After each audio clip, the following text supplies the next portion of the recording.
जो बाबा साहेब सारी उम्र दलितों को एकजुट करने और उनके हितों के लिए लड़ते रहे, आज अगर वो होते तो ये समझ पाते कि कैसे कुछ लोग अपनी राजनीति की रोटियां सेकने के लिए बहुजन समाज को एक दूसरे से ही लड़वा कर खुद को महान बताने की कोशिश कर रहे हैं। लेकिन हैरानी की बात ये है कि ये बात खुद बहुजन कब समझेंगे।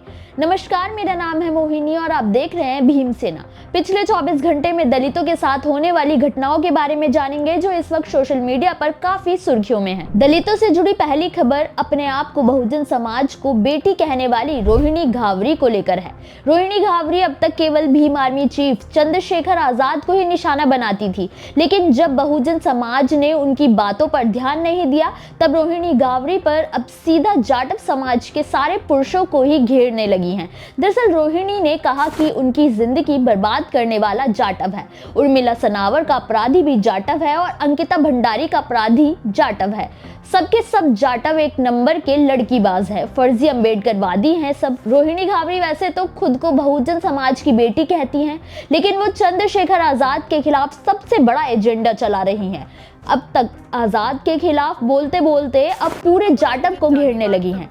जब घावरी जैसे लोग ही बहुजन समाज के दुश्मन बन जाते हैं तो फिर भला मनुवादी लोग क्यों दलितों और पिछड़ों का फायदा नहीं उठाएंगे। हालांकि रोहिणी के इस पोस्ट के बाद से जाटव समाज रोहिणी के खिलाफ हो गया है और रोहिणी को बहुजनों का दुश्मन कह रहा है। अब देखना यह होगा कि रोहिणी बहुजनों के खिलाफ क्या कहती हैं। दलितों से जुड़ी अगली खबर बिहार के खगड़िया से है, जहां 4 साल की मासूम बच्ची को अगवा करके न केवल उसके साथ दुष्कर्म किया गया बल्कि उसकी भी कर दी गई। इस सनसनीखेज खबर से पूरे इलाके में तनाव का माहौल है। ये घटना खगड़िया जिले के गंगौर थाना क्षेत्र अंतर्गत आने वाले भदास मुसहरी गांव की है, जहां 6 जनवरी की शाम को अचानक घर से बाहर खेलते हुए बच्ची लापता हो गई थी। तमाम कोशिशों के बाद भी बच्ची का कुछ सुराग नहीं मिला तो ड्रोन से पूरे इलाके की जांच कराई गई, जहां करीब 500 मीटर की दूरी पर बच्ची का शव सरसों के खेत में विक्षिप्त हालत में मिला। 8 जनवरी को बच्ची की मां के बयान के आधार पर आरोपी को गिरफ्तार भी किया गया था। हैरानी की बात तो यह है, पुलिस ने अब तक ये भी साफ नहीं किया है कि आरोपी पर किन धाराओं में ये मामला दर्ज किया गया है और न ही कांड संख्या बताई गई है। पुलिस के रवैये को लेकर आरजेडी प्रदेश अध्यक्ष मंगनी लाल मंडल ने 7 सदस्यीय जांच समिति का गठन करने का आदेश दिया है, जिसका आरजेडी के राष्ट्रीय अध्यक्ष उदय नारायण चौधरी नेतृत्व कर रहे हैं। हैरानी की बात तो ये है कि आरजेडी ने पुलिस पर संगीन आरोप लगाते हुए कहा कि पुलिस जानबूझकर इस मामले को कमजोर करके आरोपी को बचाने की कोशिश कर रही है और आरजेडी नेताओं को इसमें घेर कर मामले का रुख बदलने की कोशिश की जा रही है ताकि आरोपी से लोगों का ध्यान हट जाए।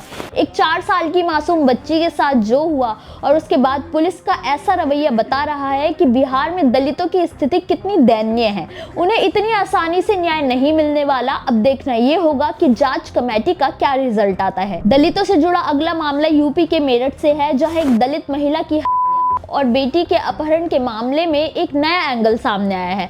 मुख्य आरोपी पारस ने कोर्ट में जो कुछ भी कहा उससे मामला पूरी तरह से बदल गया है। दरअसल पारस ने कोर्ट में खुलासा किया है कि उसने रूबी की मां पर हमला नहीं किया था, वो तो केवल रूबी को लेने गया था। रूबी और उसका प्रेम प्रसंग करीब 2.5 सालों से चल रहा है और वो दोनों अपनी मर्जी से भागने के लिए राजी हुए थे। घटना वाले दिन भी वो बस रूबी को भगाने के लिए आया था और रूबी वहां उसके साथ जाने के लिए जैसे ही तैयार हुई वैसे ही सुनीता वहां आ गई और छीना झपटी करने लगी, जिससे गलती से पारस के हाथ में जो बलकटी थी वो उसे लग गई। पारस ने कहा कि उन्हें नहीं पता था कि सुनीता की इस हमले में मौत हो जाएगी। वो रूबी को लेकर चला गया था। उसे बाद में पता चला कि सुनीता की मौत हो गई है। वो 2 दिनों से सोया भी नहीं है, उसकी मानसिक स्थिति ठीक नहीं है। पारस के इस बयान के बाद अब रूबी के बयानों की भी जांच शुरू हो गई है। साथ ही ये भी जांच की जा रही है कि गायब होने के दौरान वो दोनों कहां और किस स्थिति में रह रहे थे और इस दौरान किन लोगों ने उनकी मदद की थी। पुलिस जांच के बाद ही सारा सच दुनिया के सामने आएगा। फिलहाल पारस 14 दिन की न्यायिक हिरासत में है और रूबी को भी पुलिस की निगरानी में रखा गया है। दलितों से जुड़ा अगला मामला बिहार के बेगूसराय से है, जहां दलितों की बस्ती को अवैध अतिक्रमण बताकर उजाड़ने की साजिश का पर्दाफाश हुआ है। ये खबर बेगूसराय के मंझौल के जयमंगलागढ़ मुसहरी टोला से है, जहां कई सदी के रह रहे दलितों को वहां से हटने के लिए सरकार की दमनकारी राजनीति सामने आई है। इस मुद्दे पर भाकपा माले जिला सचिव दिवाकर प्रसाद समेत कई लोग दलित बस्ती पहुंचे, जहां दलितों ने उन्हें बताया कि उनका टोला कोई नया या अवैध अतिक्रमण नहीं है, बल्कि पाल वंश के काल से मंझौल 3 क्षेत्र में जयमंगलागढ़ मुसहरी अस्तित्व में है।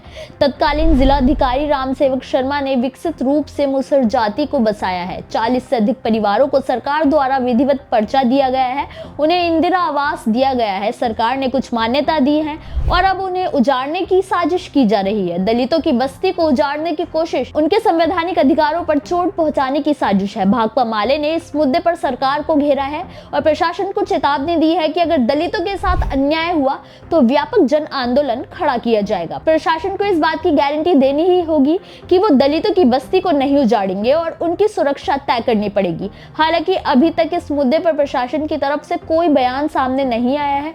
बिहार में दलितों की स्थिति पर सरकार का रवैया दलितों के लिए खतरे की घंटी बनता जा रहा है। दलितों से जुड़ा अगला मामला उत्तर प्रदेश के कानपुर से है, जहां एक अधेड़ उम्र के दलित युवक के साथ इतनी बुरी तरह से मारपीट की गई कि उसकी मौत हो गई। ये घटना कानपुर देहात के शिंदली कोतवाली क्षेत्र के मलिकपुर गांव की है। पीड़ित परिवार ने पुलिस को तहरीर दी कि देवकी नंदन पासवान और गोविंद सिंह के बीच किसी बात को लेकर कहासुनी हो गई थी, लेकिन गोविंद सिंह और उसके साथियों ने देवकी नंदन और उनकी पत्नी ममता के साथ मारपीट शुरू कर दी। घायल हालत में जब उन्हें अस्पताल ले जाया गया तब इलाज के दौरान देवकी नंदन ने दम तोड़ दिया। शिवली कोतवाल प्रवीण सिंह ने बताया कि गोविंद सिंह बहुत बड़ा शराबी है और शराब के चक्कर में पहले ही अपना घर और जमीन गंवा चुका है और चौकीदार की नौकरी करता है। देवकी नंदन से भी वो बिना वजह ही नशे में उलझा था। फिलहाल आरोपी फरार चल रहा है और पुलिस उसकी और उसके साथियों की तलाश कर रही है। मामले की जांच जारी है। दलितों से जुड़ी इन खबरों पर आपकी क्या राय है, हमें कमेंट करके जरूर बताइए।